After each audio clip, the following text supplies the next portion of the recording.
What's the smartest way you used company policy against your terrible boss? A couple years ago, I worked in IT support for a mid-sized company. The job was fine, but my manager, Carl, was a walking HR complaint, micromanaging everyone, taking credit for work, and worst of all, he refused to approve overtime unless he personally felt it was justified.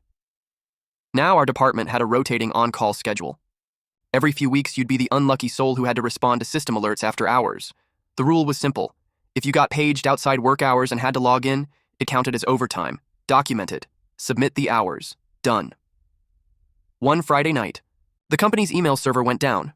I was on call, so I logged in, diagnosed the issue, and had it back up in an hour. I documented everything, filed the overtime form, and went about my weekend. Monday morning, Carl calls me into his office. "I'm denying your overtime request," he says.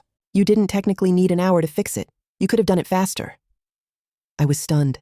I explained it took that long because the system had to reboot, and I needed to confirm it was stable before logging off. He shrugs and says, "Well, next time be more efficient. No OT approved." This wasn't the first time he'd pulled that nonsense, but I remembered something from orientation. The HR lady said, "If you're asked to work off the clock or denied pay for hours worked, that's a violation of federal law and company policy. Always report it." So I did some digging.